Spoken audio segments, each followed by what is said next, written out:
ഇംഗ്ലണ്ടിനെതിരെ 5 T20 മാച്ചുകൾ ഈ ജനുവരി 22 മുതൽ നമ്മുടെ ഇന്ത്യയിൽ വെച്ച് നടക്കാൻ പോവുകയാണ്. അപ്പോൾ അതിന്റെ ടീമിനെ ഇന്നലെ പ്രഖ്യാപിച്ചു. സൂര്യകുമാർ യാദവ് തന്നെയാണ് ക്യാപ്റ്റൻ. നമ്മളെല്ലാം സന്തോഷവാന്മാരാക്കി. സഞ്ജു സാംസൺ ടീമിലുണ്ട്. അതിന് ഈ ഒരു അത്ഭുതമായിട്ട് പറയേണ്ട കാര്യമൊന്നും ഇല്ല. ആക്ച്വലി സംഭവം കഴിഞ്ഞ 2 സീരീസിലായിട്ട് 3 സെഞ്ചുറിയൊക്കെ അടിച്ചാണെങ്കിലും നമ്മുടെ ഒരു ലോബി ഉണ്ടല്ലോ, ഈ സെലക്ഷൻ കമ്മിറ്റി ലോബിയും കോച്ചും ഒക്കെ. അപ്പോൾ യവന്മാരെങ്ങനെ പെരുമാറുന്ന അറിയാത്തതുകൊണ്ട് ഒന്ന് ഒരു സന്തോഷം പ്രകടിപ്പിച്ചാണ്. സഞ്ജുവും ഉണ്ട് ടീമിൽ. പക്ഷേ എങ്കിലും ചെറിയൊരു നിരാശ ബാക്കിയുണ്ട്. വൈസ് ക്യാപ്റ്റനെ പ്രഖ്യാപിച്ചപ്പോൾ അത് അക്സർ പട്ടേലാണ് കൊടുത്തിരിക്കുന്നത്. അതെന്താണ് അക്സർ പട്ടേലിന് കൊടുത്തത്? ഇവിടെ ആക്ച്വലി T20 മത്സരത്തിന് ഒരു മാനദണ്ഡമായി വെച്ചിരിക്കുന്ന IPL ആണല്ലോ. അപ്പോൾ ആ IPL-ലെ 2 ക്യാപ്റ്റന്മാർ ഈ ടീമിലുണ്ട്. ഒന്ന് നമ്മുടെ സ്വന്തം സഞ്ജു സാംസൺ ഉണ്ട്, മുംബൈ ഇന്ത്യൻസ് ക്യാപ്റ്റൻ ഹാർദിക് പാണ്ഡ്യ ഉണ്ട്. ഇവരെല്ലാം ഒഴിവാക്കി അക്സർ പട്ടേലിനെയാണ് വൈസ് ക്യാപ്റ്റനായി പ്രഖ്യാപിച്ചിരിക്കുന്നത്. അതിൻ്റെ ഒരു ഗുട്ടൻസ് എന്താണെന്ന് പിടികിട്ടിയില്ല. അക്സർ പട്ടേൽ മോശമാണ് എന്നൊന്നല്ല പറയുന്നത്.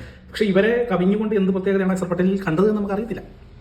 എന്തെങ്കിലുമൊക്കെ വെറൈറ്റി ഗംഭീർ കാണിക്കുമല്ലോ. അങ്ങനെ വെറൈറ്റി കാണിച്ചിപ്പം പട്ട് കുഴിയിലാണ്. ആകെ ഓക്കെ ഇത് നല്ല ടീമാണ് എന്ന് പറയാൻ പറ്റുന്ന ഒരു ടീം ആക്ച്വലി ഈ T20 ഉള്ളൂ. അതും ഗൗതം ഗംഭീർ ഒരു വഴിക്കാക്കി തരുമോ എന്ന് ഈ ഇംഗ്ലണ്ട് പര്യടനം കഴിയുമ്പോഴേ അറിയാം.